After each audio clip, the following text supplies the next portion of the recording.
बोलो श्री प्राणनाथ प्यारे की जय। धाम के धनी की जय। सर्व सुंदर साथ की जय। सर्व सुंदर साथ जी के चरणों में कोटान कोट प्रणाम जी।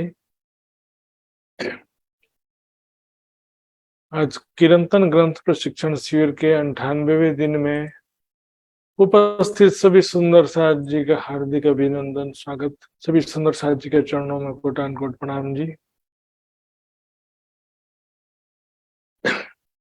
धाम धनी के आह्वान के साथ आज का कार्यक्रम हम प्रारंभ करने जाएंगे। सुंदर साथ जी, तो मैं नर माया पोडेल सुंदर साथ जी से निवेदन करूंगा धामधनी का आह्वान करने के लिए। आपको अनुकूल हो तो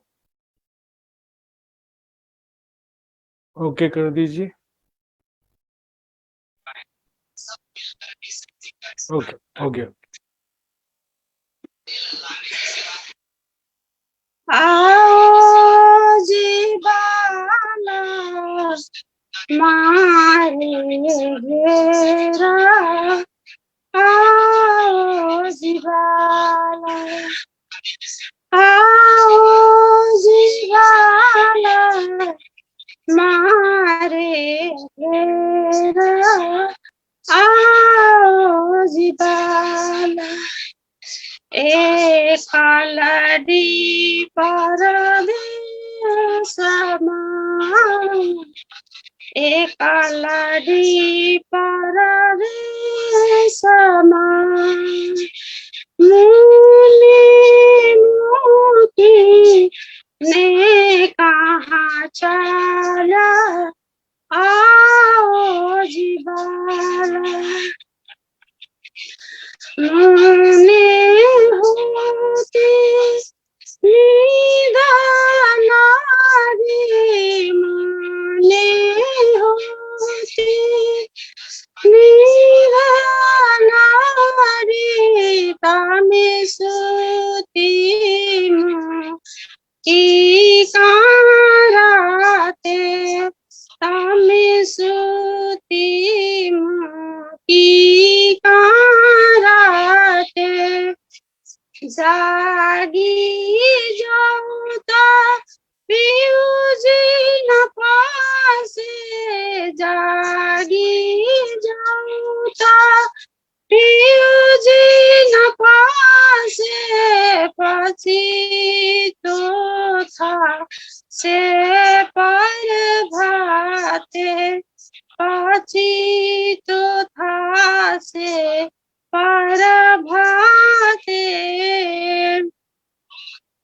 काला कालिनी कहूँ छु तुम्हारे, काला कालिनी कहूँ छु तुम्हारे, आवाज आड़े की, आवाज आड़े की, मारा मोरथ पुरज, मारा मनरथ पुरज, इंद्रावती लागी चरणी, श्री लागी चरणी, आज बाला मारे घेरा, आज बाला, आज बाला। बोलो श्री प्राणनाथ प्यारे की जय, श्री सतगुरु महाराज की जय। प्रणाम जी। प्रणाम जी, बहुत बहुत धन्यवाद धामधनी का आह्वान करके आज का कार्यक्रम प्रारंभ करने के लिए। यही सुंदर साथ जी, अब हम आदरणीय पूजा खुराना सुंदर साथ जी से एक वाणी का भाव सुनेंगे। इसके पश्चात सृजना जी भी तैयार रहेंगी। ये पूजा जी।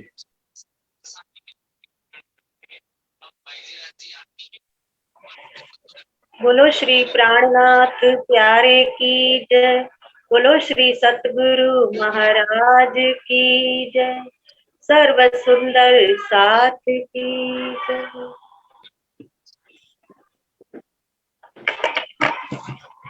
कीर्तन प्रकरण 132। अंदर नाही निर्मल फेर नहावे बाहेर।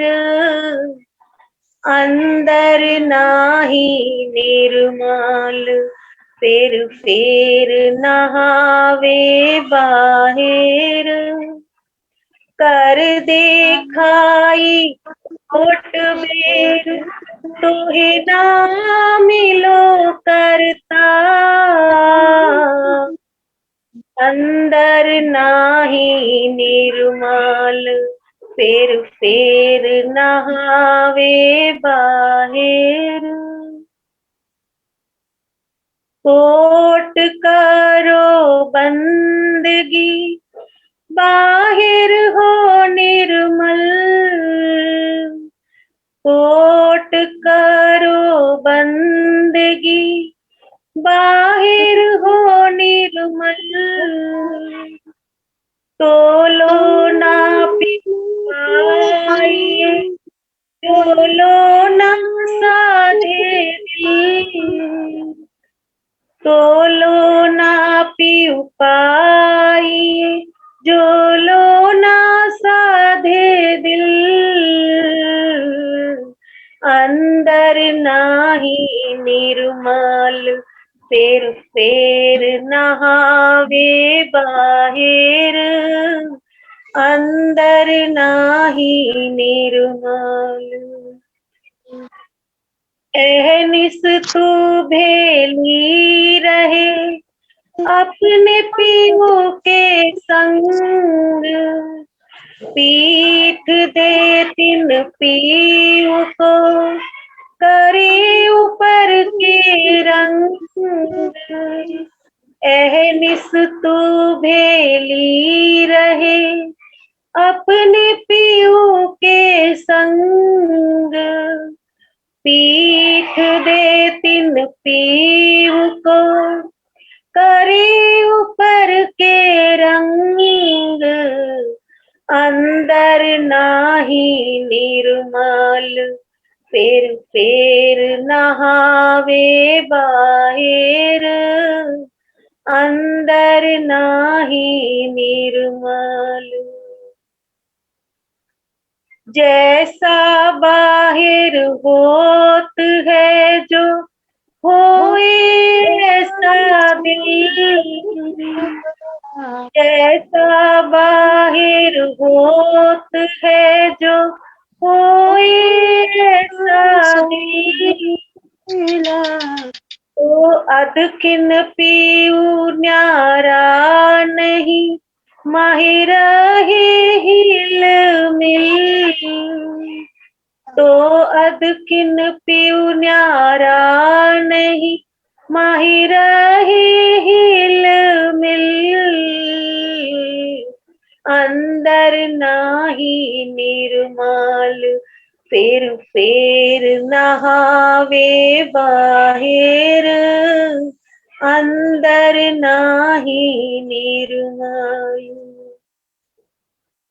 तू आपे न्यारी होत है पीऊ नहीं तुझसे दूर। तू आपे न्यारी होत है पीऊ नहीं तुझसे दूर। पर्दा तू ही करत है अंतर नाड़े नूर। पर्दा तू ही करत है अंतर ना आड़े नूर। अंदर नाही निर्मल फेर नहावे बाहेर। कर देखाई कोट बेर, तोहे ना मिलो करता।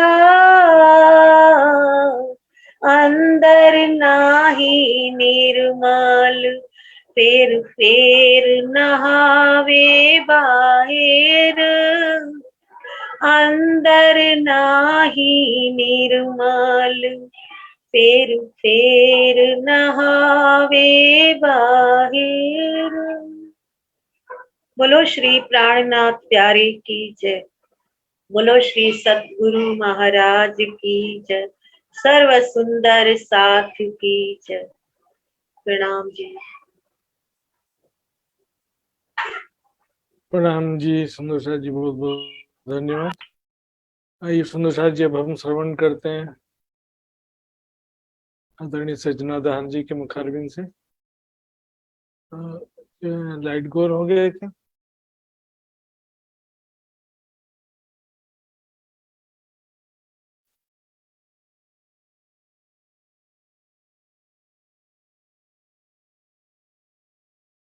अरे सुंदर साहब जी, सृजना जी के साथ नेट का कुछ इशू हो गया है, तो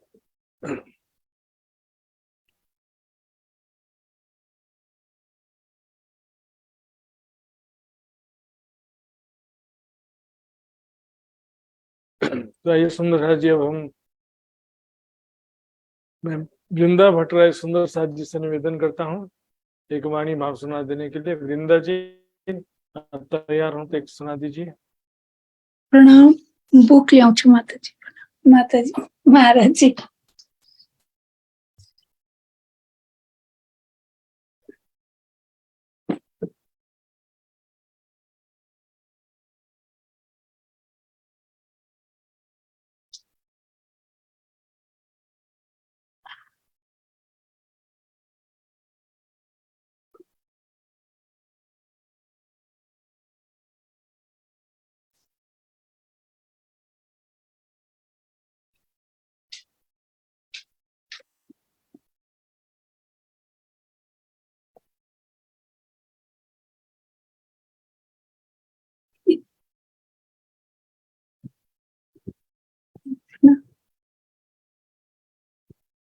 प्रणाम प्रणाम।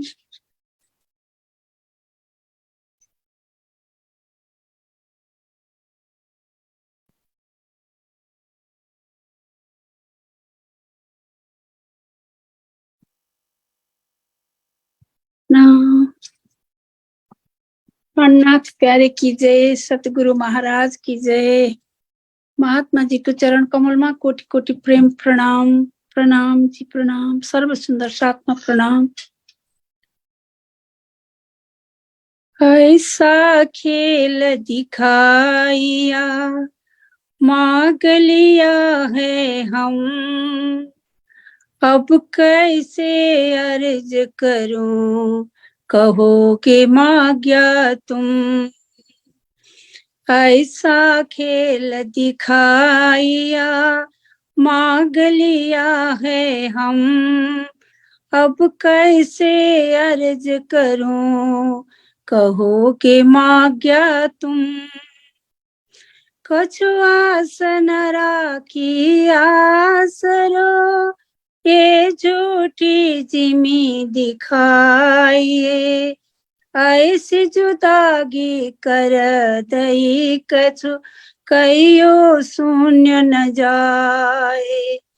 ऐसा खेल दिखाया मांग लिया है हम, अब कैसे अर्ज करूं कहोगे मांग्या तुम। बैठे अंग लगाए के ऐसी करी अंतराए, ना कछु नैनो देखता ना कछु आपोल खाए। बैठे अंग लगाए के ऐसी करी अंतराए, ना कछु नैनो देखता ना कछु आपोल खाए। बैठी अंग लगाय के ऐसी दई उलटाए, ना कछु दिल की कह सको, ना पिया शब्द सुनाए। ऐसा खेल दिखाया मांग लिया है हम, अब कैसे अर्ज करूं, कहोगे मांग्या तुम। बैठी आंखें खोल के अंग सो अंग जोड़ा, आशा उपजे अरज को, सो भी दई मोहे तोड़ा। सदा सुख दाता धाम धनी, अंगना तेरी जोड़ा। जानो संबंध कबू ना हो तो, ऐसा किया बिछोड़ा। ऐसा खेल दिखाया मांग लिया है हम, अब कैसे अर्ज करूं, कहोगे मांग्या तुम। प्रणाम। प्राणनाथ प्यारे की जय, सतगुरु महाराज की जय, तीनों पुरी धाम की जय, सर्व सुंदर साथ की जय। महात्मा जी को चरण कमल में कोटि कोटि प्रेम प्रणाम जी। प्रणाम। प्रणाम जी सुंदर साथ जी, बहुत बहुत धन्यवाद। आइए सुंदर साथ जी, अब आज का क्लास प्रारंभ करते हैं। सबसे पहले कल के क्विज का रिजल्ट देखेंगे। तो कल का क्विज का रिजल्ट इस प्रकार है। 97 दिन का क्विज, इसमें 33 सुंदर साथ जी ने अभी तक भाग लिया था और 11 सुंदर साथ जी ने पूर्णांक प्राप्त किए हैं। रवीना बेन शाह बॉम्बे, वृंदा भट्टराय नेपाल,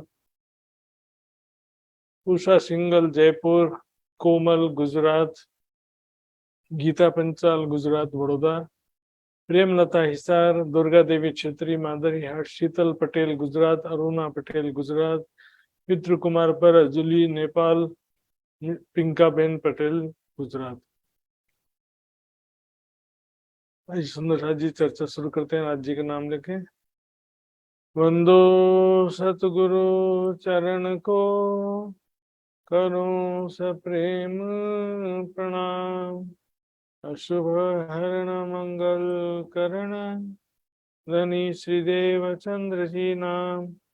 श्री प्राणनाथ निज मूलपति, श्री महराज सुनाम। तेज कुंवरी श्यामा युगल को, पल पल करूं प्रणाम, पल पल करूं प्रणाम।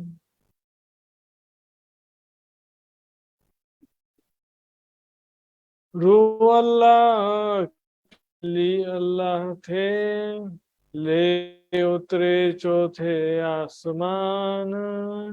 सो हम माहे बैठ के, बोले कुलफ कुरान, बोले कुलफ कुरान। सो फरमान आप खोल के,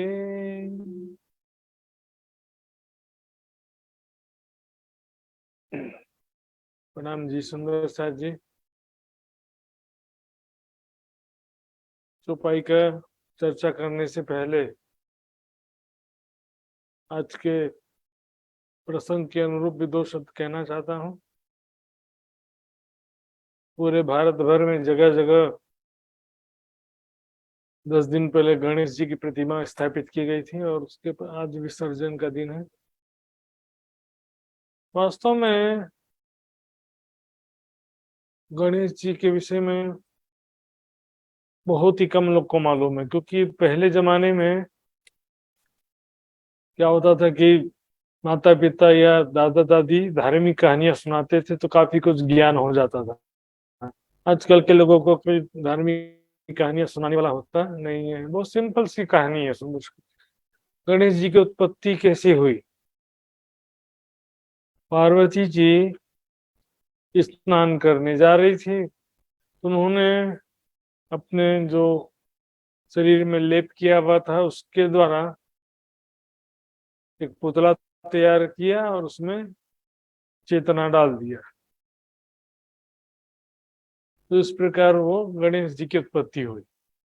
उनके बदन के ही लेप से उनको बनाया पार्वती जी ने।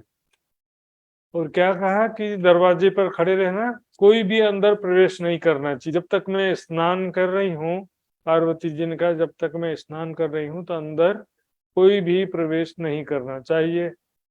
अब वो पुत्र का तो अभी भी जन्म हुआ था, सीधे ही बड़ा हो गया था। शंकर जी के बारे में उनको मालूम था नहीं कि वे पार्वती जी के स्वामी तो शंकर भगवान है ना, पति हैं। तो जब शंकर भगवान आए तो उन्होंने उनको भी जाने नहीं दिया, शंकर भगवान को भी अंदर जाने नहीं दिया, रोक दिया। तो शंकर भगवान अति क्रोधित हो गए और अपना भाला फेंक करके उसका सर धड़ से अलग कर दिया। बाद में पार्वती जी आई, बोली ये क्या कर दिया स्वामी, ये तो मैंने बनाया था, मेरे पुत्र के जैसा था, इसको आप कैसे भी करके जीवित करो। अब सिर जो है इतना दूर चला गया था कि खोजना संभव नहीं था, ऐसा पुराणों में वर्णन है। तो क्या किए, बोले अब इसको कैसे जीवित करें। वो सर ही खो गया है, जो सर धड़ से अलग किया तो सर खो गया है। तो क्या किया, पुराणों में ऐसा वर्णन है कि एक हाथी का सर काट के लगा दिया। अब देखिए कहानी भी बड़ी उल्टी पुल्टी है, इसमें भी आपको अजीब सा लगेगा कि भाई ऐसा कैसे पॉसिबल है। एक बच्चे के सिर पे हाथी का सिर, हाथी का सिर तो इतना मोटा गर्दन होता है और मनुष्य का गर्दन छोटा होता है, कैसे पॉसिबल हो गया। तो चलो मान लेते हैं, आगे बढ़ते हैं। भी लगा दिया। अब यहाँ तक के कुछ लोग सुने भी होंगे, लेकिन इसके आगे का तो और भी लोग नहीं सुने होंगे।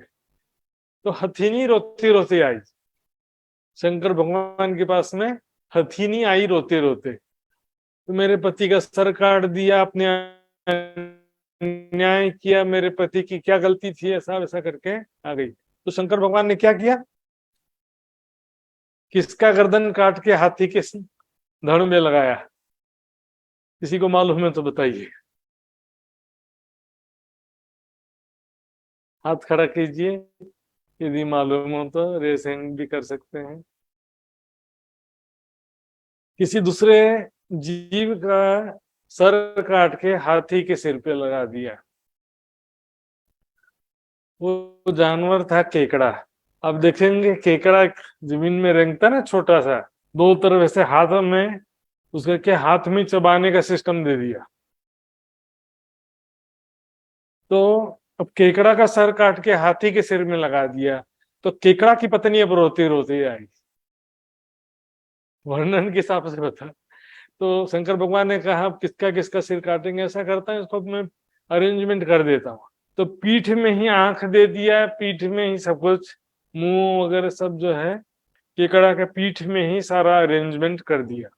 ठीक है ना, अब ये कहानी खत्म हो गई। अब यहाँ पर विवेचना करने की बात है, समीक्षा करेंगे थोड़ा सा। एक तो मनुष्य के गर्दन में हाथी का धड़ कैसे हुआ। चलो अब अभी जो हाथी का सिर है अभी, तो केकड़ा का होना चाहिए ना, क्योंकि केकड़ा का सिर काट के हाथी में लगा दिया था। तो अभी जो हाथी का सिर है वो केकड़ा का सिर माना जाएगा। तो फिर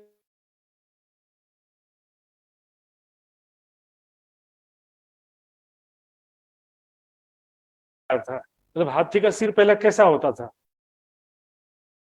हाथी का सिर पहले कैसा होता होगा, कैसे मालूम चलेगा। क्योंकि अभी जो हाथी का सिर है वो तो केकड़ा का सिर है। कोई बोले कि यदि सिर्फ हाथी का लगाया था, हथनी का नहीं लगाया था, तो फिर केकड़ा का काटने की क्या जरूरत थी। केकड़ा का सारे केकड़ों का पीठ में से, धड़ में से सर कहाँ गया वो गया।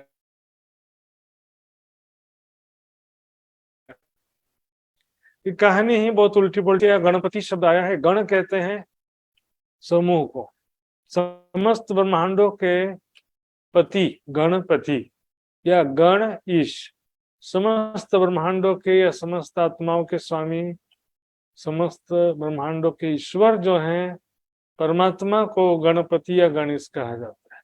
ये क्या काल्पनिक जो चल रहा सब, चित्रकार अपनी कल्पना से चित्र बना देता है और सब लोग पूजा करने लगते हैं।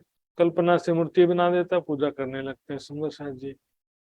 और ये तो बहुत ही जो है आज हम देख रहे हैं चारों तरफ ऐसा शोरगुल, नाच गान, वातावरण, उसमें हासिल कुछ भी नहीं होता है। जिसमें इतना करने के बाद किसी को पुण्य लाभ हो गया हो, ऐसा भी नहीं है सुंदर साथ जी। आइए सुंदर साथ जी अब चलते हैं आज के विषय में। सो फुरमान आप खोल के करी जाहे हकीकत। और ये पीछे का प्रसंग देख रहे हैं ना, रुअल्लाह।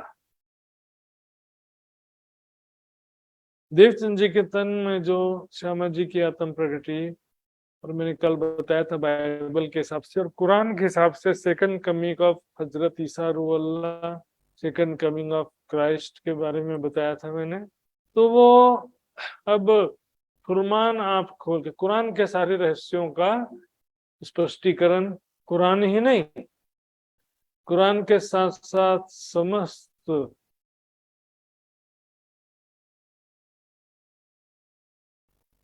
धर्म ग्रंथों का रहस्य खोल रहे।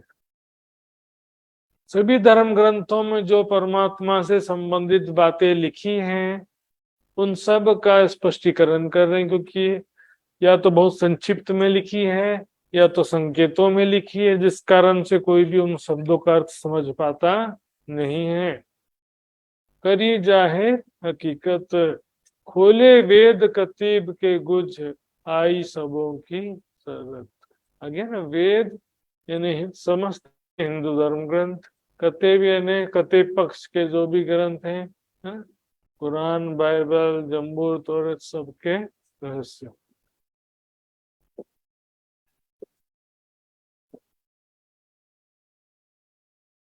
तो सभी धर्म ग्रंथों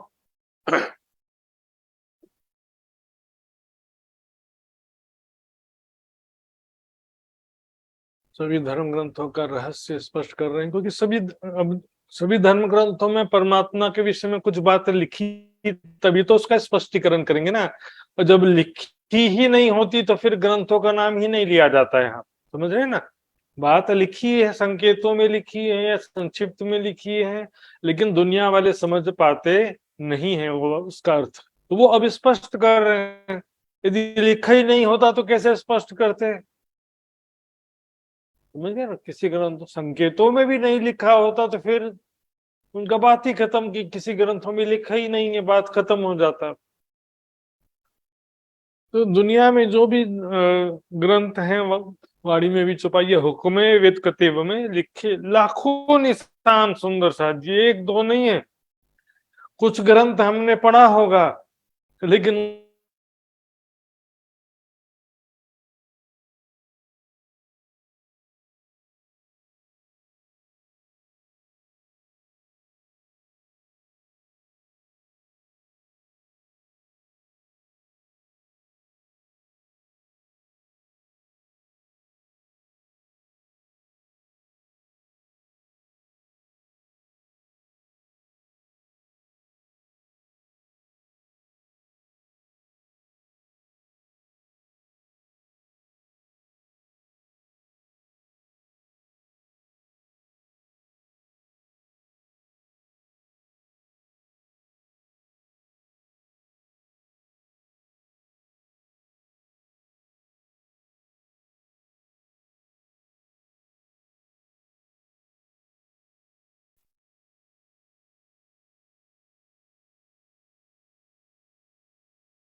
साथ जी क्षमा चाहूंगा मैं। शरत, इसमें क्या है कि सारी बातें आती, जगत का अंतिम समय में क्या होगा, संसार में पाप बढ़ जाएगा, बुद्ध निष्कलंक स्वरूप, इमाम मेहदी, या सेकंड कमिंग ऑफ क्राइस्ट, या सेकंड कमिंग ऑफ मूसा, ये सब के बारे में सारा जो भी ग्रंथों में लिखा है बात। ब्रह्म मुनि प्रकट होंगे, चूजन पर्सन मोमिन, मोहम्मद के भाई मोमिन आएंगे, अर्श आजम के विषय में जो बातें लिखी हैं, तो सबका रहस्य स्पष्ट कर रहे हैं। और इसमें जो अंतिम जगत के अंतिम समय में जो लीला होने वाली है, सब जो ग्रंथों में निशानियां लिखी थी वो सारी यहाँ पर आकर पूर्ण हो गई हैं सुंदर साथ जी। कलीम अल्लाह कहिया मूसे को फरमाए हसब कहे। देखिए यहाँ पर सुंदर शाह जी अभी तक जो प्रकरण चले आ रहे थे इससे पहले, उसमें ज्यादातर हिंदू पक्ष की बातें चल रही थी। अब यहाँ पर इस प्रकरण में कम चुपाई और ज्ञान ज्यादा वाला हिस्सा, कत्ते पक्ष की सारी बात आने वाली है। कलीम अल्लाह कहिया मूसे को, 7 कलमे वाले पैगंबर मैंने बताया था ना कल की चर्चा में, आदम शफीउल्लाह, नूह नजीउल्लाह, इब्राहिम खलीलुल्लाह, मूसा कलीमुल्लाह, ईसा रूहुल्लाह, मोहम्मद रसूल अल्लाह, अली वलीउल्लाह। 7 कलमे वाले पैगंबर थे ना, उसमें से मूसा पैगंबर को क्या कहा जाता है? कलीम अल्लाह, कलीमुल्लाह, यानी खुदा से बात करने वाला। फरमाया सब कहे, खुदा ने उसे उनसे जो जो बातें बताई थी वो बातें उसने दुनिया वालों को बताया।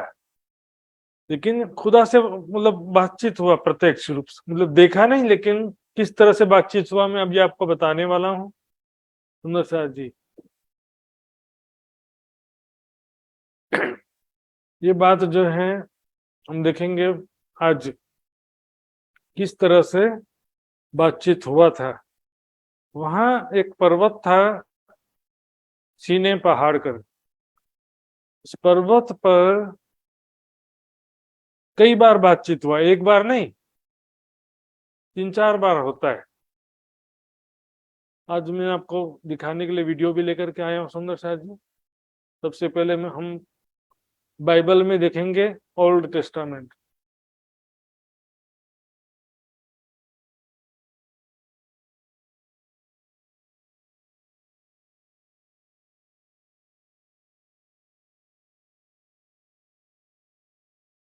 ओल्ड टेस्टामेंट निर्गमन 3 में देखेंगे तो इसमें लिखा है कि पहली बार जो बातचीत हुआ था।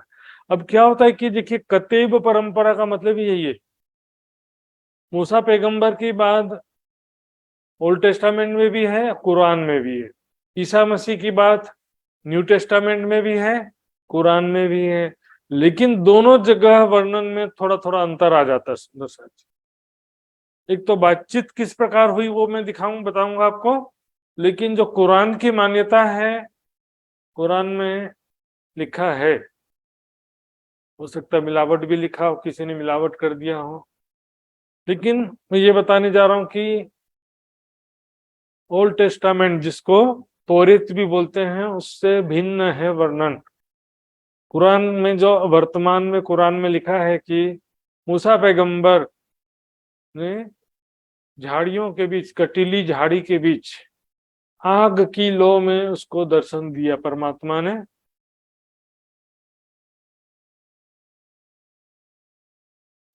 तो वहां पर आग की लो जल रही थी इसको, लेकिन झाड़ी जलते हुए तो दिख रही थी लेकिन भस्म नहीं होती थी,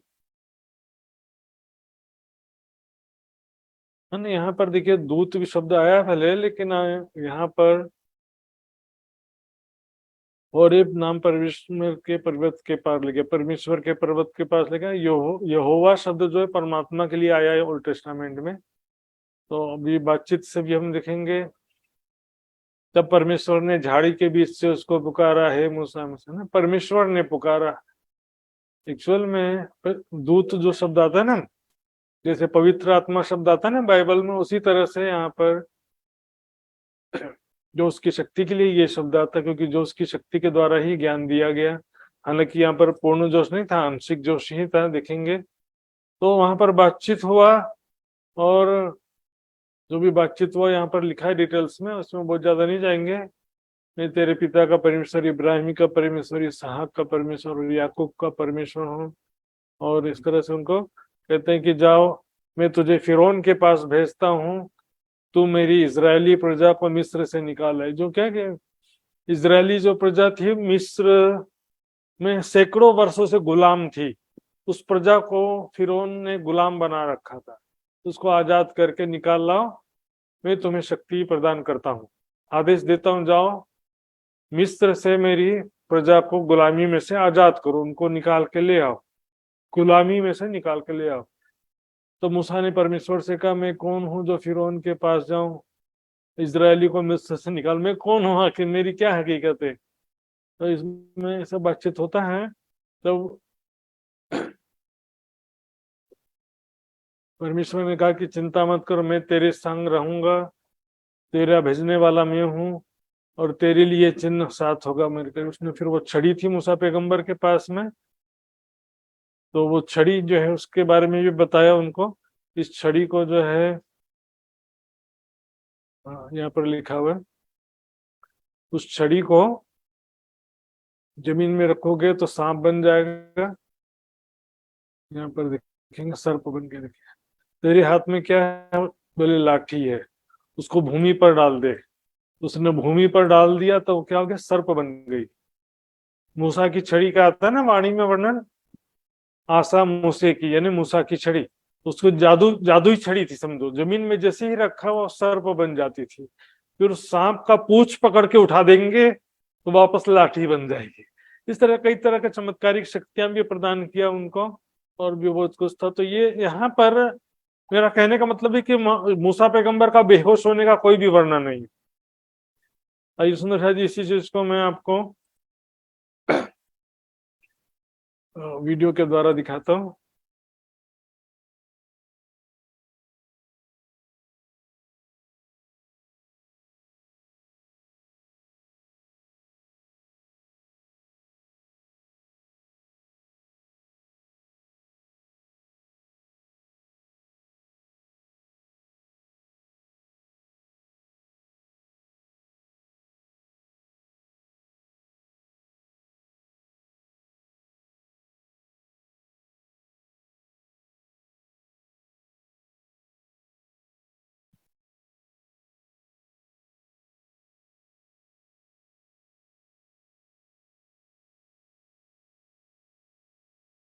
ये है मूसा पैगंबर।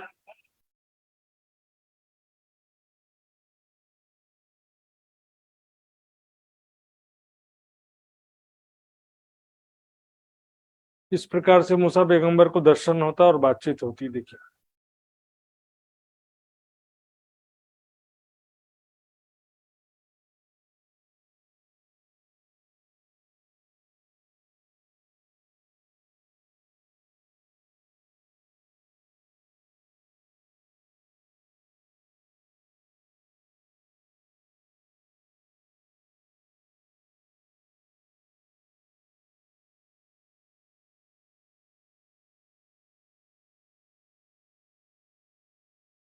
तो वो दूसरा दर्शन था, ये पहला वाला दर्शन ये है। झाड़ियों में से ये देखिए इस तरह से लाइट के रूप में दर्शन होता है। और ये मूसा पैगंबर के ऊपर बनी हुई मूवी है। इसको नाम है, इस मूवी का नाम है दी 10 कमांडमेंट्स। इसका हिंदी डब्ड भी अवेलेबल है। तो ये इसमें देखिए मूसा पैगंबर का बेहोश होने का कोई भी वर्णन नहीं है।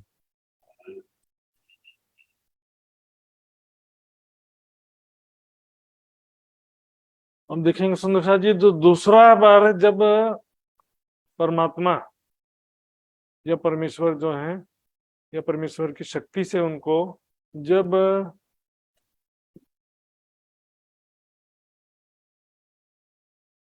10 आज्ञा प्राप्त होते हैं, 10 कमांडमेंट्स प्राप्त होते हैं।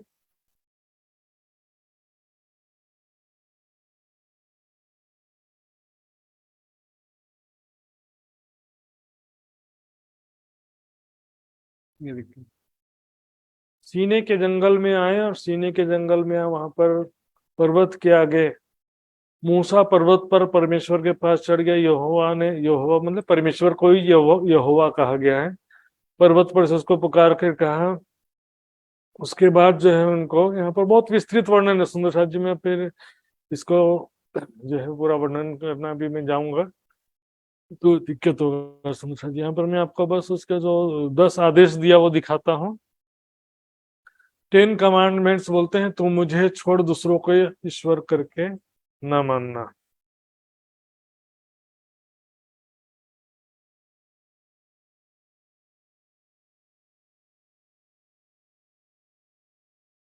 इस तरह से अपने परमेश्वर का नाम व्यर्थ न लेना, इस तरह से ये जो बहुत सारे आदेश दिया था, माता पिता का आदर करना, तो खून ना करना, हत्या मत करना, तो व्यभिचार ना करना, तो चोरी ना करना, किसी के विरुद्ध झूठी साक्षी न देना, किसी के घर लालच न करना।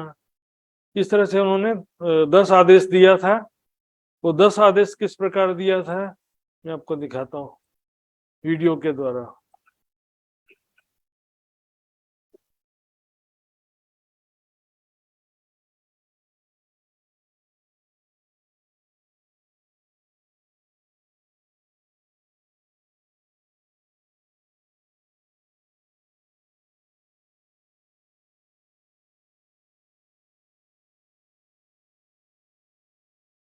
आवाज सुनाई दे रहा था शीतल बहन? अभी आवाज आ रहा है?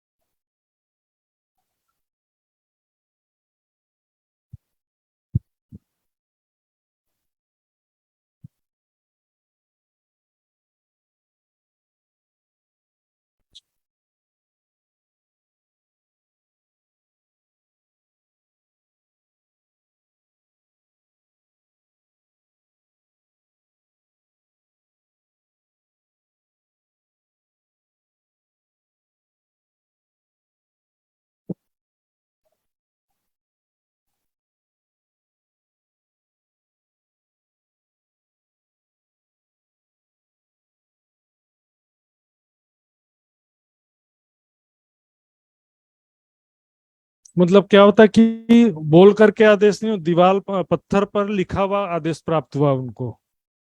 और इसमें हम देखेंगे, क्योंकि ये ओल्ड टेस्टामेंट के हिसाब से मूवी बना, इसमें मूसा पैगंबर जो है बेहोश होने का कोई वर्णन नहीं है चाहती यहाँ पे। तो इसमें क्योंकि अभी वीडियो फॉर्मेट का थोड़ा सा दिक्कत की वजह से आवाज नहीं सुनाई दे रहा था सुनो शाह जी। तो यहाँ पर जो है, क्योंकि कुरान के हिसाब से और ओल्ड टेस्टामेंट के हिसाब से अलग अलग अर्थ हो जाता है, लेकिन जो कि मूसा पैगंबर मुख्य विषय तौरेत का है, ओल्ड टेस्टामेंट का विषय है, इसलिए वहां की बात मानना पड़ेगा। जैसे ईसा मसीह के विषय में कोई बात लिखी है तो बाइबल में प्राथमिकता से बाइबल की बात मानना पड़ता है।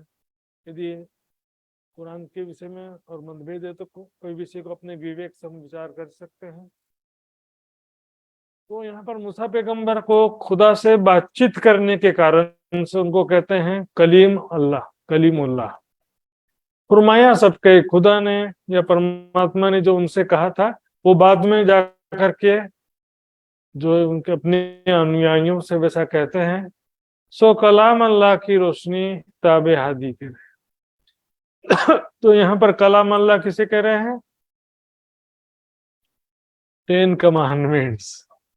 यहाँ पर कलाम अल्लाह कुरान की बात नहीं है, क्योंकि यहाँ पर फरमाया सब कहे, तो मूसा पैगंबर ने कुरान थोड़ी कहा, उन्होंने 10 कमांडमेंट्स कहा, 10 आदेश। तो 10 आदेश जो कहा था ये तो शॉर्ट में हो गया। इसके अलावा जो है बहुत सारा वर्णन है, बहुत विस्तार से। जो ओल्ड टेस्टामेंट में मूसा पैगंबर की कहानी बहुत विस्तृत रूप से वर्णन है। उसके अलावा भी बहुत सारे आदेश हैं, बहुत सारी बातें हैं। तो वो सब उसमें भी जो रहस्य है परम धाम का,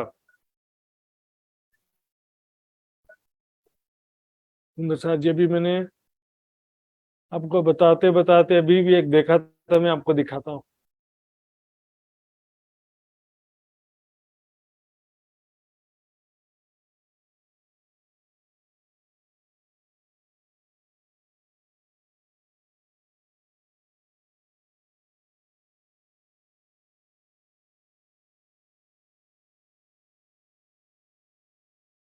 ये देखिए सुनो ना।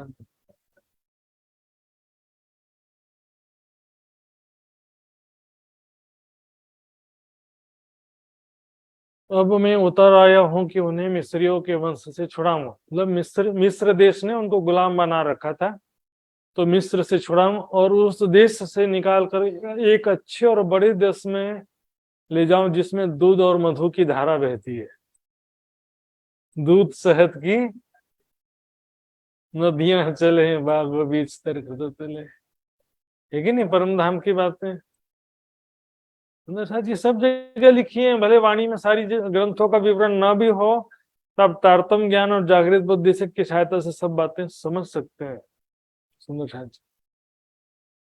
ऐसे बहुत सारी बातें लिखी होंगी, हम खोज करेंगे ना तो बहुत सारी बातें मिलेंगी सुंदर साथ।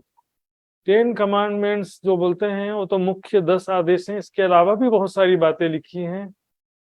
तो उन सारी बातों का स्पष्ट रहस्य ताबे हादी के मूसा पैगंबर ने भी जो बात बताई है उसके भी रहस्य जो है हादी, यानी सदगुरु स्वरूप, बुद्ध निष्कलंक स्वरूप, इमाम मेहदी, second coming of Christ, second coming of मूसा, जो भी सभी बातें कह सकते हैं। अपनी अपनी में समझे सब जुदा न रहे कोई, अब अपनी अपनी में समझेंगे ना। यहूदी थोड़ी जो है मोहम्मद बोलेंगे या कृष्ण भी नहीं बोलेंगे। यहूदी क्यों बोलेंगे? मोहम्मद, कृष्ण या ईसा मसीह तीनों ही नहीं बोलेंगे वो, ये उनकी श्रद्धा है मूसा पैगंबर पे। तो वाणी में भी चौपाई आती है ना, यहूद कहे मूसा बड़ा होए, या के हाथ छोटे सब को है। तो उनके अंदर भी जो मतलब उनसे भी जो जोश की शक्ति का दर्शन हुआ, तो वो जोश की शक्ति अब यहाँ पे मोहम्मद जी के अंदर आई है। तो जो कहने वाली शक्ति थी वही अब दोबारा करके रहस्य खोल रही है। हाँ, उस समय में थोड़ा आंशिक जोश रहा होगा, अभी जो है यहाँ पर पूर्ण जोश मान सकते हैं। देखिए इसी तरह से सारा वर्णन है। खलील अल्लाह, दोस्त खुदाए का। इब्राहिम पैगंबर को कलमा 7 कलमे वाले में इब्राहिम पैगंबर भी आते, उनके नाम के आगे शब्द लगा होता है खलीलुल्लाह। इब्राहिम खलीलुल्लाह, आदम शफीउल्लाह, नूह नबीउल्लाह, इब्राहिम खलीलुल्लाह, मूसा कलीमुल्लाह। तो इब्राहिम जो उनके आगे शब्द लगता है खलीलुल्लाह। खलीलुल्लाह का अर्थ तो छुपाई में बता दिया, खुदा का दोस्त। जाकी पहुंची दुआ हजूर, जिसकी प्रार्थना खुदा ने स्वीकार की थी। कौन सी प्रार्थना स्वीकार की थी? एक औलाद नहीं है मेरी,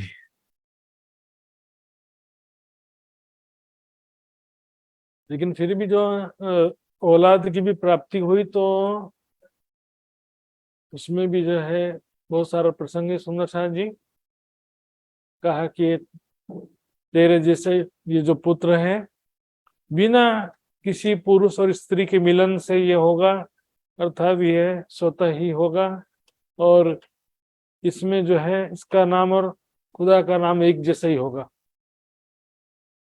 सारी शोभा इसको जो है खुदा ने अपना खुद का अपना ही नाम इसे बख्शा है। इस तरह से बहुत सारी बातें आती हैं इब्राहिम के विषय में। तो सो भी रहत इमाम में कलाम अल्लाह का जहूर। इब्राहिम पैगंबर के विषय में ओल्ड टेस्टामेंट में भी बात है और कुरान में भी बात है। तो ये भी जो है, क्योंकि इमाम मेहदी साहिबुज्जमा के अंदर वो भी है, इब्राहिम खलीलुल्लाह भी इमाम मेहदी के अंदर विराजमान है। ध्यान देकर सुनो शाह जी, यहाँ पर केवल महान शख्सियत की बात चल रही है, छोटे मोटे पैगंबरों की बात नहीं चल रही कि छोटे छोटे पैगंबर भी सारे होने की बात नहीं। यहाँ पर जो बात चल रही है बड़े बड़े पैगंबरों की बात चल रही है। सो भी रहते इमाम में, क्योंकि उनके धर्म ग्रंथों में, उनके मानने वाले जो हैं उनके धर्म ग्रंथों में इनकी भी बड़ी महिमा लिखी है। और जेते भय पैगंबर जिन्हों पहुंचाया हक पैगाम, सो पाई जबराइल से बुजुर्ग, धनी के जोश की सहायता से तो उन्होंने कहा है ना। तो वो शक्ति, जोश की शक्ति अब दोबारा आई है, इसलिए भी कह रहे हैं कि इमाम मेहदी के अंदर वो दोबारा आए, इमाम मेहदी के रूप में वो भी दोबारा आए कह रहे हैं, क्योंकि वो जोश की शक्ति के दोबारा आने की बात है। तो इब्राहिम पैगंबर के नाम से जो महिमा लिखी है ओल्ड टेस्टामेंट में या कुरान में, वो महिमा सारा जो है महामती जी के ऊपर घटित हो जाता है। ये इब्राहिम हो, चाहे मूसा पैगंबर हो, चाहे ईसा मसीह हो, इसका दोबारा जो है महामती जी के स्वरूप में आने का कारण या आने का जो वर्णन किया जा रहा है कि दोबारा वो इमाम मेहदी या महामती जी के रूप में दोबारा आए हैं, ऐसा कहने का उद्देश्य क्या है यहाँ पे? क्या वो ब्रह्मलीला देखने के लिए आए महामती जी के अंदर? तो ब्रह्मलीला दिखना होता तो कहीं से भी देख लेते, किसी दूसरा तन धारण करके। इब्राहिम जो बात है एक्चुअल में श्री जी की गरिमा महिमा को दर्शाने के लिए ये बात कही जा रही है। श्री जी श्री प्राणनाथ जी की महिमा दर्शाने के लिए कुरान में मोहम्मद साहब की महिमा लिखी है, तो मोहम्मद साहब दोबारा आए ऐसा कहने से जो मोहम्मद साहब की महिमा वो श्री जी पर आरोपित हो जाती है, सारी श्री जी पर घटित होती है। और मोहम्मद अलग बोलेंगे और श्री जी अलग बोलेंगे तो क्या होगा? तो जो मोहम्मद साहब के नाम से जो महिमा लिखी फिर वो अलग ही रह जाएगी, श्री जी के ऊपर वो आरोपित नहीं हो पाएगी। इसी तरह से बाइबल में जैसे लिखा कि ईसा मसीह ही सर्वोपरि रहेंगे, उनके हाथ में ही सारा अधिकार रहेगा। अब ईसा मसीह अलग और ये दूसरे वाले ईसा मसीह बोलेंगे तो उनकी महिमा वहीं रह जाएगी, यहाँ पर घटित नहीं हो पाएगी। तो सेकंड कमिंग ऑफ क्राइस्ट कहने से जो ईसा मसीह के बारे में कहा कि उनके हाथ में ही सारा अधिकार होगा, हाँ, आखिरत में अंत में सारा अधिकार उनके हाथ में रहेगा, वे जिसे चाहेंगे परमेश्वर के राज्य में मुक्ति दिलाएंगे। इसी तरह से मूसा पैगंबर के विषय में बात है और दूसरे भी, यहाँ पर इब्राहिम पैगंबर की बात चल रही है। तो इनका अंदर होने का मतलब ये नहीं कि अंदर बस वो मतलब ब्रह्मलीला देखने के लिए श्री जी के अंदर आए हैं, ऐसा अभी नहीं है सुंदर साथ जी। तो ब्रह्मलीला देखना ही हो तो वो कोई दूसरा तन धारण करके भी, दूसरे लोग भी बहुत सारे तपस्वी योगी लोग भी हैं, अभी आगे छुपाई आएगी, तो वो लोग जो है बाहर दूसरा अलग से तन धारण करके आए हैं। लेकिन यहाँ पर तो श्री जी के अंदर आने की बात है, सो भी रहत इमाम में। तो यहाँ पर उनकी जो श्री जी की महिमा को स्थापित करने के लिए तो ये बात कही जा रही है ना, श्री जी की महिमा स्टेब्लिश करने के लिए ये बात कही जा रही है। अंदर वो खाली कुछ बिना काम के आकर के बैठे रहने के लिए नहीं आए हैं, अंदर वो किस लिए आ रहे हैं? अंदर साहब जी अंदर खाली बैठे रहने के लिए नहीं आए हैं। उनके नाम से जो भविष्यवाणी ग्रंथों में लिखी है वो सब महामती जी के ऊपर आरोपित होती हैं, इसलिए यहाँ पर ये सारी बातें बताई जा रही है कि वो भी इनके अंदर है, मूसा भी हैं, मोहम्मद साहब भी हैं, ईसा रुल्लाह भी हैं, इब्राहिम भी हैं। अभी देखिए और भी आगे की बहुत सारा नाम आएगा। अली वली शेर दरगाह का, यानी कलाम अल्लाह का जोहर, मतलब समस्त धर्म ग्रंथों का रहस्य लेकर के अंदर विराजमान है ना, खाली हाथ नहीं है, सभी धर्म ग्रंथों का रहस्य लेकर के अंदर विराजमान है। अली वली शेर दरगाह का, सातवां कलमा वाला पैगंबर कौन है? अली, मोहम्मद साहब के साथी थे, खासल खास साथी थे, सहाबा बोलते हैं। तो उनके कलमा क्या लगता है? अली वली उल्लाह। हजरत अली के आगे क्या कलमा लगता है? वली। वली का मतलब होता है वारिस।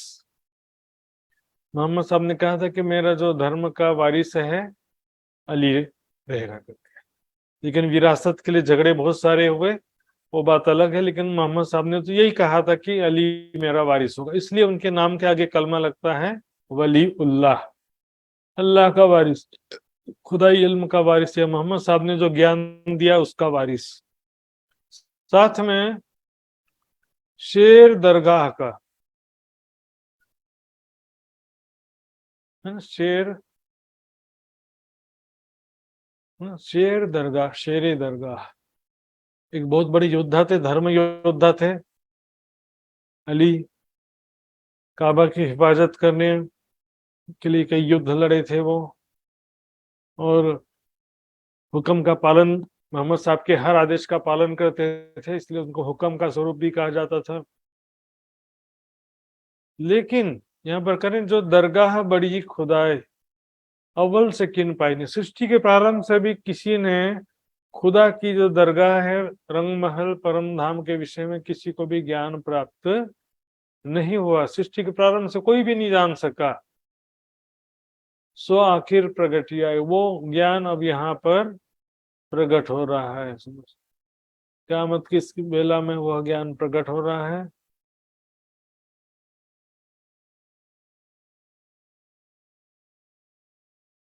सुंदर शाह जी, यहाँ पर अली को श्री जी के अंदर आए ऐसा नहीं लिखा है।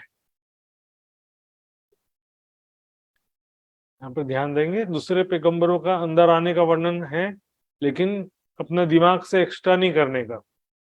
अली जो है मोहम्मद साहब के साथी थे, सहाबा थे, और वो जो है धर्म योद्धा थे, बहुत बहुत बड़े योद्धा भी थे।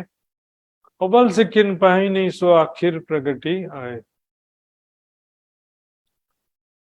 अव्वल से किसी ने भी उस दरगाह, बड़ी खुदा की दरगाह, अर्शे मुअल्ला, अर्शे आजम, अर्शे अजीम, उसके बारे में किसी को भी ज्ञात नहीं हो पाया। दिव्य परम धाम, दिव्य ब्रह्मपुर धाम के विषय में कोई भी नहीं जान पाया था। सो आखिर प्रगट आए, उसका ज्ञान भी अब यहाँ पर प्रकट हो गया। सुंदर शाह जी, नूह नबी को वारसी आदम दई पहुंचाए। बोलो श्री प्राणनाथ प्यारे की जय। प्यारे सुंदर शाह जी, आज का विषय देख रहे हैं ना, क्योंकि बहुत सारी बातें हम लगातार चर्चा में सुनते आते हैं। बहुत सारी बातें, बहुत सारे विषय में बार बार चर्चा में बार बार सुनने को मिल जाता है, लेकिन ये सारे विषय ऐसे अभी आ रहे हैं जो कि कभी आपने बहुत कम ही एक आध बार कभी सुना हो, तो ज्यादातर सुंदर साहब ने सुना भी नहीं होगा, क्योंकि इसकी ऐसे विषय की चर्चा कोई 1-2 दिन में या 7 दिन के शिविर में भी इस विषय में चर्चा कोई करता नहीं है। वाणी मंथन करने वाले कुछ जानते होंगे इस विषय में, नहीं तो सबके लिए एकदम नया नया विषय लग रहा होगा। अब नूह नबी कौन थे? नूह तूफान आता है ना नाम, नूह पैगंबर थे। परमात्मा ने उनसे कहा, भविष्यवाणी सुनाई दिया उनको कि जल प्रलय आने वाला है, एक बहुत बड़ा जहाज बना लो, जहाज तैयार कर लो, और उसमें सभी प्राणियों का एक एक जोड़ा, एक एक कपल, यानी मेल फीमेल, मेल फीमेल, शेर शेरनी, हाथी हथीनी, इस तरह से सभी प्राणियों का एक एक जोड़ा रख लो उस जहाज में, ताकि सृष्टि दोबारा फिर बसाई जा सके। क्योंकि जल प्रलय जो आने वाला, उसमें सारी सृष्टि समाप्त हो जाने वाली है, तो नई सृष्टि कैसे बनेगी? तो सभी प्राणियों का एक एक जोड़ा उस जहाज में रख लो। अब यूट्यूब में सर्च करेंगे नूह पैगंबर के विषय में या नूह तूफान के विषय में, तो सारा वीडियो भी आपको मिल जाएगा। सुंदर शाह जी,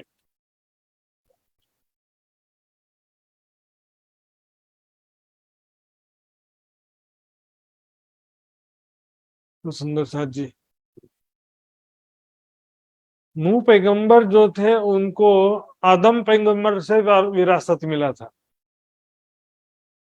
धर्म का उत्तराधिकार किससे मिला था? आदम पैगंबर से। सृष्टि के प्रारंभ में सबसे पहले हुए थे आदम, बाबा आदम, हजरत आदम, उसी को ही आदम शफीउल्लाह लिखा हुआ है। देखिए यहाँ पर लिखा भी है चौपाई में, आदम शफीउल्लाह, मतलब खुदा जैसी सूरत वाला प्रथम शख्स। क्योंकि इससे पहले यदि कोई खुदा की जैसी सूरत वाला होता तो फिर इनको ये कलमा नहीं मिल सकता था। तो आदम शफीउल्लाह की भी कहानी है, जब सृष्टि की रचना नहीं हुई थी तब की बात है। खुदा ने फरिश्तों से कहा, जाओ फर्श से मिट्टी लेकर के आओ। फरिश्ते धरती पर आए और उन्होंने मिट्टी लेकर के गए। खुदा से फिर पूछा, अब क्या करें इस मिट्टी का? खुदा ने अपनी परछाई दिखाई, छाया, परछाई।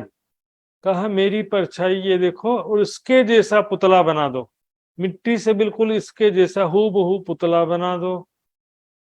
तो फरिश्तों ने पुतला बना दिया। यदि पहले से ही खुदा जैसी सूरत वाला कोई होता तो फिर खुदा को अपनी परछाई दिखाने की जरूरत पड़ती?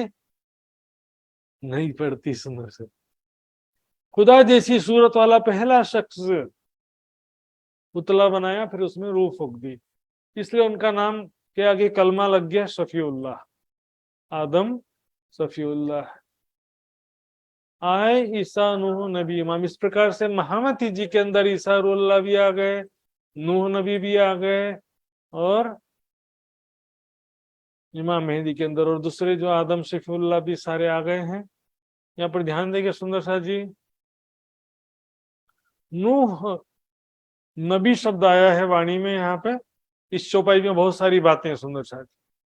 छोटी बातें पहले ले लेता हूँ, बाद में बड़ी बातें देखेंगे। यहाँ पर चौपाई में नूह नबी शब्द आया है, नबी हैं, लेकिन कलमा क्या है ये देखिए, नूह नजी उल्लाह, नबी उल्लाह नहीं है। शुद्ध शब्द क्या है, नूह नजी उल्लाह। इसका अर्थ होता अल्लाह का घनिष्ठ मित्र। तो सुंदर शाह जी यहाँ पर आदम शफीउल्लाह भी, नूह नबी उल्लाह भी, ईसा रूह अल्लाह भी, सारे जो है इमाम मेहदी महामती जी के स्वरूप में सारे विराजमान हैं, सारे आए हैं। क्यों आए हैं? देखना होता तो दूसरा तन धारण करके भी आ सकते थे, महामती जी के अंदर बैठे रहने के लिए नहीं आए। यहाँ पर ये बात क्यों कही जा रही है कि ग्रंथों में इनके नाम से जो महिमा लिखी है वो महामती जी के अंदर आए, वही शक्ति दोबारा आई है, जो उसकी शक्ति, और जो उनके नाम से महिमा लिखी है वो यहाँ पर शक्ति दोबारा आने से वो उस नाम की महिमा जो है श्री जी पर, महामती जी के ऊपर आरोपित हो जाती है, मतलब घटित हो जाती है।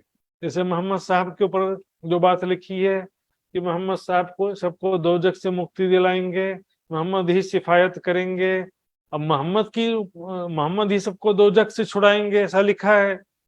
अब बोले कि मोहम्मद अलग है और श्री जी अलग हैं, तो फिर वो महिमा कहाँ आ जाएगी? फिर बताओ, मैं श्री जी के ऊपर वो महिमा लागू होगा? नहीं होगा। यदि अलग अलग बोलेंगे तो नहीं होगा, लेकिन वही दोबारा आए हैं ऐसा कहने से वो सारी महिमा श्री जी के ऊपर आ जाती है। इसी तरह से ईसा रूह के ऊपर जो महिमा लिखी है, सेकंड कमिंग ऑफ क्राइस्ट बोलने से तो महिमा सारी आती है ना। अपन अंदर अंदर हम लोग खुश होते रहे, लेकिन उनके हिसाब से नहीं कहेंगे, न्यायपूर्वक सत्य कथन नहीं करेंगे, तो आज भी और कल भी वो कभी एक्सेप्ट नहीं करेंगे हमारी बात को। जगत के अंतिम समय में भी तो एक्सेप्ट करने के लिए सच्ची बात तो होना चाहिए ना। जहाँ सभी ग्रंथों में सेकंड कमिंग ऑफ क्राइस्ट लिखा, बाइबल में भी और कुरान में भी, वाणी में भी। तो सुंदर शाह जी अब देखेंगे यहाँ पे, मैंने बता दिया नजीउल्लाह भी बता दिया मैंने। अब आज देखते हैं आदम शफीउल्लाह के विषय में थोड़ा डिटेल्स में देखेंगे। आदम मैंने बताया अभी आपको कि आदम जो है खुदा जैसी सूरत वाला पहला शख्स, प्रथम पुरुष है। तो सृष्टि की रचना में सबसे पहले हिंदू ग्रंथ के अनुसार आदम पैगंबर, आदि नारायण की उत्पत्ति होती है सबसे पहले। इस सपने के संसार में, क्षर जगत में प्रथम पुरुष कौन है? आदि नारायण। आदि नारायण प्रथम पुरुष हैं। तो आदि नारायण के मन रूप को हव्वा कहा। देखिए कैसे कहा, आदम की उत्पत्ति अभी बताया मैंने कि मिट्टी से किया गया, परछाई देख करके पुतला बनाया। हव्वा की उत्पत्ति कैसे हुई मालूम है? हव्वा की उत्पत्ति कैसे हुई? आदम के पीठ में से, पसली में से एक हड्डी निकाला और उससे हव्वा की उत्पत्ति हुई, ऐसा लिख रहा है। एक्चुअल में आदि नारायण के मन का स्वरूप ही हव्वा है। कैसे हुआ देखिए, वहां क्या लिखा है कि जब बहिश्त में आदम और हव्वा थे तो शैतान अंदर, इब्लिस कैसे प्रवेश किया उसने? मोर और सांप की सहायता से।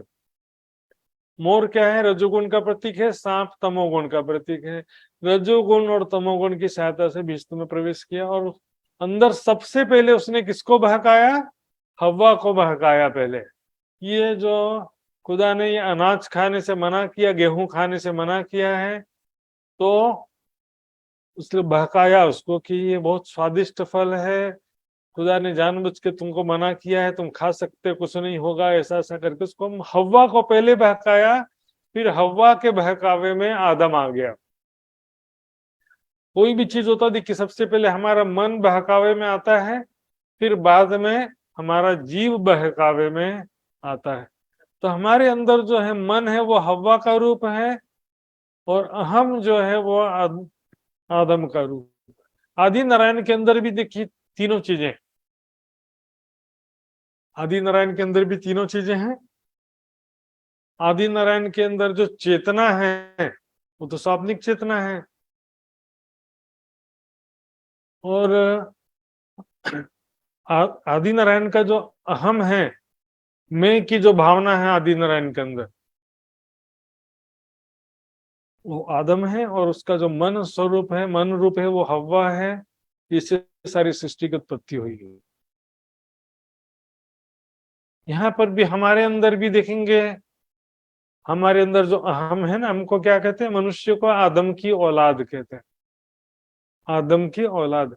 हमारे अंदर भी वही सारी चीजें, मेरे अंदर जो अहम है वो आदम हो गया, मेरा जो मन है वो हव्वा हो गया, और जो स्वाप्निक चेतना शक्ति जीव रूप से है वो शैतान है। अभी समझेंगे उसको, पहले यहाँ देख लेते हैं। यहाँ पर देखेंगे सुंदर साथ जी, खुदा जैसी सूरत वाला प्रथम पुरुष आदि नारायण के सिवा दूसरा कोई नहीं बनता। यदि कोई कहे कि अभी 7वें मनवंतर के वेवस्वत मनु और उनकी पत्नी श्रद्धा को आदम और हव्वा कहा गया, देखिए सुंदर साथ जी, ऐसा अभी चल रहा 7वां मनवंतर। हर एक मनवंतर में मनु और उसकी पत्नी बदलते रहते हैं। पहले मनवंतर में स्वयंभू मनु थे और उनकी पत्नी शत्रुपा थी। अभी 7वां मनवंतर चल रहा है, इसमें वेवस्वत मनु है और उनकी पत्नी है श्रद्धा। सृष्टि में आदम एक ही होता है, 2-4 आदम का कहीं वर्णन नहीं है, पहली बात। दूसरा, यहाँ तो बदले जा रहे हैं, बदलने, आदम बदलते रहने का कोई वर्णन नहीं है। दूसरी बात सुंदर साथ जी देखेंगे, मनु जो है पहले वाले का दिखते, पहले मनवंतर में जो स्वयंभू मनु थे वो किसके पुत्र थे, ब्रह्मा जी के मानसी पुत्र थे। ब्रह्मा जी कहाँ से उत्पन्न हुए, विष्णु भगवान के नाभि कमल से हुए, शेषशाही नारायण के। और विष्णु भगवान भी त्रिदेवा सारे आदि नारायण के संकल्प से उत्पन्न हुए। तो खुदा जैसी सूरत वाला पहला शख्स स्वयंभू मनु भी नहीं हो सकता है। 7वें मनवंतर वाले मनु की तो बात ही नहीं है, क्योंकि उससे पहले तो कितने सारे हो गए, मनु भी हो गए, मनुष्य भी हो गए। बोलेगा कि त्रिदेवा जो है ब्रह्मा विष्णु महेश की बात नहीं, मनुष्य की बात है। लेकिन वैदिक परंपरा में ब्रह्मा विष्णु महेश को भी मनुष्य ही माना गया, सृष्टि के प्रथम ऋषिगण माना गया। लेकिन यहाँ पर प्रथम पुरुष आदि नारायण को कहा जाता है कि नहीं कहा जाता? विराट पुरुष, प्रथम पुरुष, आदि पुरुष, आदि नारायण कहा जाता है। ये सुंदर साथ जी, यहाँ पर मनवंतर जो है, हर मनवंतर में मनु बदलते रहते हैं। इससे पहले 6 मनवंतर में कितने ही मनुष्य और मनु हो गए। सुंदर साथ जी, वाणी में छुपाई आदम रूप विराट, ये पूरे सृष्टि जो है ये पूरा आदम का रूप है। केवल मनु के पुत्र मनुष्य आदम का रूप नहीं है, पूरा विराट 14 लोग, पूरा यहाँ पर जो है सभी प्राणियों का जो शरीर है वो आदम है। और देखिए अजाजिल के विषय में समझेंगे। अजाजिल जो है, वैसे पीछे जाएंगे तो सुमंगला शक्ति सबसे मूल है। ये माया ब्रह्म सबलिक्स, ये त्रिगुण की पर आता हूँ। सुमंगला शक्ति से स्वप्निक चेतना शक्ति महामाया आती है, वही माया स्वप्निक चेतना शक्ति जीव रूप से आदि नारायण के अंदर आते हैं, फिर वही त्रिदेवा ब्रह्मा विष्णु महेश के अंदर आती है, वही शक्ति समस्त जीवों के अंदर भी है। लेकिन वाणी में जो कहा जा रहा है हमको उसके हिसाब से चलना पड़ेगा ना। विष्णु अजाजिल फरिश्ता स्पष्ट रूप से लिखा है। इसके अतिरिक्त क्या लिखा, 14 तबक के तखत बैठा मलकुत अजाजिल। बैकुंठ में आदि नारायण नहीं विराजमान है, बैकुंठ में विष्णु भगवान विराजमान है लक्ष्मी जी के साथ में। तीन देवता है ना, ब्रह्मा विष्णु महेश। तो ब्रह्मा विष्णु महेश को कुरान में क्या कहा गया है, मित्र जी बताएंगे? त्रिदेवा लाई कुरान में के भन्नु भएको छ?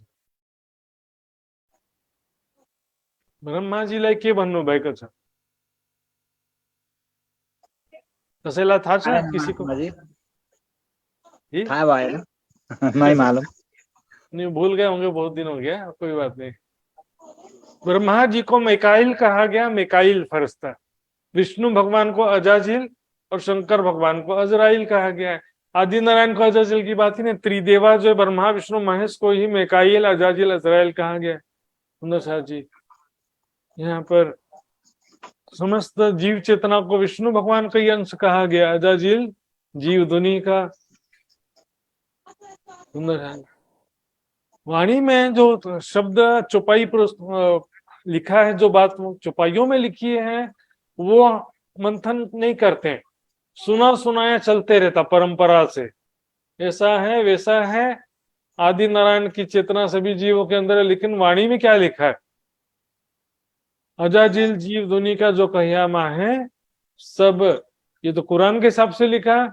और यहाँ भी देख लो, रूह सबों में पसरी थावर और जंगम, पेड़ या को जुल्मत मलकूत में कसम। दोनों बात कह दिया इस चौपाई में।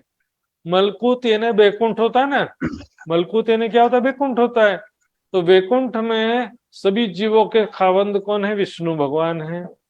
लेकिन सभी जीव चेतनाओं का मूल क्या है? जुल्मत। जुल्मत यानी महाशून्य, महामाया, मोह तत्व, काल माया जो कहते हैं, स्वाप्निक चेतना शक्ति। क्योंकि सभी जीवों की उत्पत्ति, जीव चेतना सारे सुमंगला शक्ति से स्वाप्निक चेतना शक्ति में आती है, फिर स्वाप्निक चेतना शक्ति आदि नारायण, फिर त्रिदेवा होते होते सभी जीवों के अंदर आती है।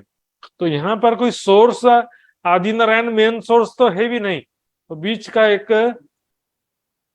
केवल बीच का एक माध्यम है। लेकिन वाणी में हर जगह दिखेंगे सुंदर साथ जी, आदि नारायण के अंदर भी तो चेतना कहीं से आई है ना, मूल स्रोत थोड़ी है वो। वाणी में मूल रूप से दिखेंगे सुंदर साथ जी, शैतान कौन है? स्वाप्निक चेतना शक्ति, महामाया, काल माया, इसी को ही अजाजिल शैतान कहा गया। मेरे अंदर तीनों चीजें देखिए, आदम की औलाद के हृदय में शैतान का वास कहते हैं ना। तो जो भी हम सब हैं, सभी प्राणियों के हृदय में तीनों चीजें, मैं की भावना या शरीर आदम हो गया, अंदर मन जो है वो हव्वा हो गया, और अंदर स्थित चेतना है वो शैतान माया हो गई। तीनों साथ में ही, अलग अलग नहीं है। इसलिए सुंदर साथ जी, यहाँ पर मनुष्यों के अहंकार तन को आदम कहा गया, मन को हवा कहा गया, और उस पर विद्यमान मायावी स्वाप्निक चेतना शक्ति को शैतान कहा गया।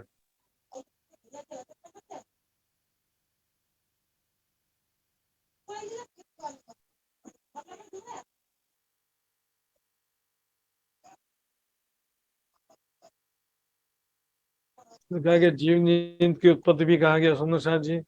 छल को छल न लागी वो लहरी और जल, माया के जीवों को माया नहीं लगती, क्योंकि माया के जीव माया का ही स्वरूप है। रूह छल न छूटे चलते जो देखो करते, बोल माया के जीव माया से कहाँ निकलेंगे, खुद ही माया के स्वरूप है। तो अब लेकिन बात क्या है कि इसको गिरोह मलकुती कहा गया, जीव सृष्टि को मलकुत की सृष्टि, बैकुंठ की सृष्टि कहा गया, मलकुती असल भी कहा गया। और जगत के अंतिम समय में ऐसा नहीं कहा कि आदि नारायण को जागृत बुद्धि मिलेगी तो सारी दुनिया को मिल जाएगी, ऐसा नहीं लिखा है। क्या लिखा है वाणी में? हम बुद्ध नूर प्रकाश के जासी हमारे घर, बैकुंठ विष्णु जगावसी बुद्ध देसी सारी कर। विष्णु भगवान को जागृत बुद्धि मिलने का वर्णन है, आदि नारायण को जागृत बुद्धि मिलेगी उसके बाद सबको मिलेगी, ऐसा कोई वर्णन नहीं।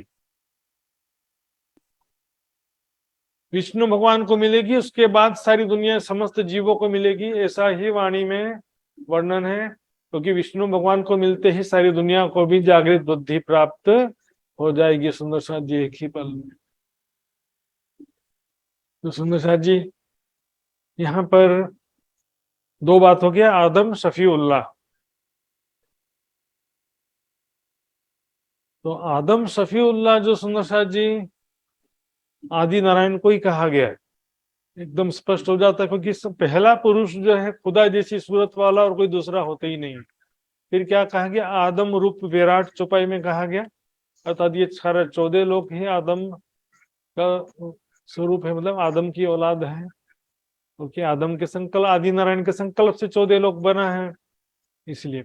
लेकिन अजाजिल जो है विष्णु भगवान को कहा गया, अजाजिल जीव दुनी का 14 तबक लोक के तखत बैठा मलकुत अजाजिल, 14 तबक के तखत बैठा मलकुत अजाजिल। कोई बोलेगा कि भाई आदि नारायण ही विष्णु है, तो भाई आदि नारायण विष्णु है तो आदि नारायण भी, पर ब्रह्मा भी वही है, आदि नारायण है, शंकर भी आदि नारायण है। लेकिन आदि नारायण के अंदर चेतना कहाँ से आई? और पीछे जाओगे तो सुमंगला शक्ति तक पहुंच जाओगे।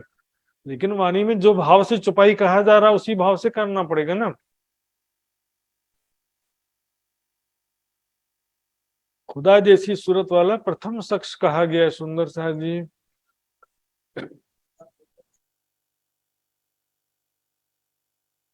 तो सुंदर साहब जी आइए, एक बात तो छोटी सी बात है, कई बार क्या कहते हैं, मन शैतान है ऐसा कह देते हैं। क्या कह देते हैं? मन हमारा शैतान है। मन शैतान नहीं है, मन में जो अज्ञानता और बुराई आ जाती है माया के प्रभाव से, वो उसको मन में शैतान आ गया कहते हैं। माया के प्रभाव से हमारे अंदर जो कण कण में ब्रह्म माया व्याप्त है ना, तो मन में शैतान का वास कहा गया। अबलिस बैठा दिल, दिल पर हुआ पास। दिल को शैतान नहीं कहा, दिल पर शैतान का सवार होना कहा जाता है सुंदर साहब जी। मन तो देखिए, मन ही बंधन का कारण है और मन ही मोक्ष का कारण कहा गया सुंदर साहब जी। आइए सुंदर साहब जी, अभी समय पूरा हो गया, चौपाई दोहराते हैं। यहाँ पर ये जो पैगंबरों का आने का वर्णन कर रहे हैं, हिंदू ग्रंथों के हिसाब से समझिए पहले। जैसे बोलेंगे ना कि कृष्ण ही दोबारा बुद्ध निष्कलंक स्वरूप में आए हैं, कहीं कह सकते कि नहीं कह सकते? फिर इसी को बारीकी रूप से कहना पड़ेगा कि कृष्ण जी के अंदर जो शक्ति आई थी वो दोबारा आई है। क्लियरली कहेंगे तो ऐसा कहेंगे, ऊपरी रूप से कहेंगे तो क्या कहेंगे कि कृष्ण ही महामती जी के अंदर, प्राणनाथ जी के स्वरूप में कृष्ण ही विराजमान है कहेंगे। लेकिन बारीकी से कहेंगे तो क्या कहेंगे, कृष्ण जी के अंदर जो शक्ति है वो यहाँ पर दोबारा आई है। इसी तरह से यहाँ भी होता, मोहम्मद साहब दोबारा आए, मतलब मोहम्मद साहब के अंदर जो शक्ति थी वो दोबारा आई। और सभी पैगंबरों के अंदर जो है, जो उसकी शक्ति कम अधिक मात्रा में तो आई ही थी, उसी के द्वारा ही उन्होंने जो कुछ भी संकेत लिखा है। अभी मैंने आज ही आपको दिखाया, ओल्ड टेस्टामेंट से मूसा के प्रसंग में दिखाया कि परमधाम का वर्णन था। बाइबल का भी मैंने अभी तक चर्चा में दिखाया था, यहाँ भी जब प्रसंग आएगा तो दिखाऊंगा मैं। तो इस तरह से जो है सभी ग्रंथों में सभी महापुरुषों ने जो भी परमधाम का, परमात्मा के विषय में, मोमिनों के विषय में, आखिरत के विषय में जो भी बातें लिखी है, वो सब जो उसकी शक्ति के द्वारा ही लिखी गई है। वो अब यहाँ आने, इमाम मेहदी के अंदर वो उनके दोबारा आने से मतलब क्या है कि वो शक्ति दोबारा आना, और इसका कहने का उद्देश्य क्या है कि उनके नाम से जो ग्रंथों में महिमा लिखी है, शोभा लिखी है, वो सारी शोभा महामती जी को प्राप्त हो जाती है। आइए सुंदर साहब जी चौपाई दोहराते हैं। बोलो श्री प्राणनाथ प्यारे की जय। नूह नबी को वारसी,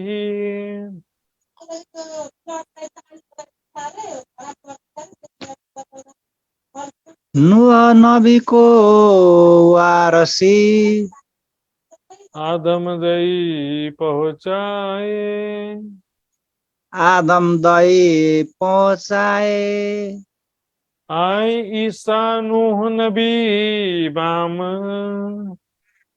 आए ईसा नूह नबी इमाम, सो आदम सफी उल्लाह, सो आदम सफी अल्लाह, सो आदम सफी अल्लाह, सो आदम सफी अल्लाह, बोलो श्री प्राणनाथ प्यारे की जय, हम के धनी के सर्व सुंदर साथ की जय। प्रणाम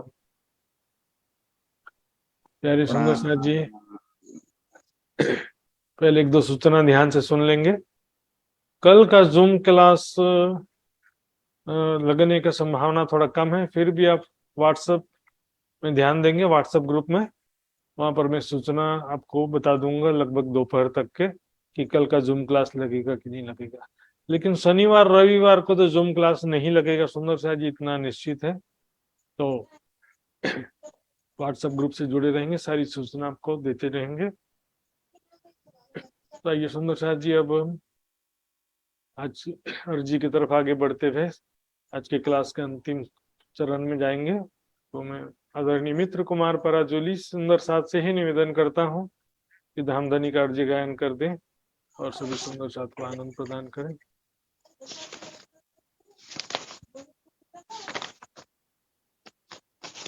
प्रणाम जी। बोलिए श्री प्राणनाथ प्यारे की जय, सदगुरु महाराज की जय, सभी सुंदर साथ महात्मा जी को चरण कमल में कोटि कोटि प्रेम प्रणाम। पिया जी तुम हो तैसे कीजियो, मैं अर्ज करूं मेरे पियू जी। हम जैसी तुम जी न करो, मेरा तलफ तलफ जाए जीव जी। जीव रातो जीवे नहीं, क्यों मिटे दिल की प्यास जी। तुम बिना मैं की न सो कहूँ, तुम हो मेरी आस जी। आस बिरानी तो करूं, जो कोई दूसरा होए जी। सब विदा पिया जी समरथ, दिन रही न जाता रोए रोए जी। जन्म अंधी जो मैं होती, सो क्यों देखूं निके कर जी। जब तुम आप दिखाओगे, तब देखूंगी नहीं न भर जी। ये पुकार पिया जी सुन के, ढील करो अब जी न जी।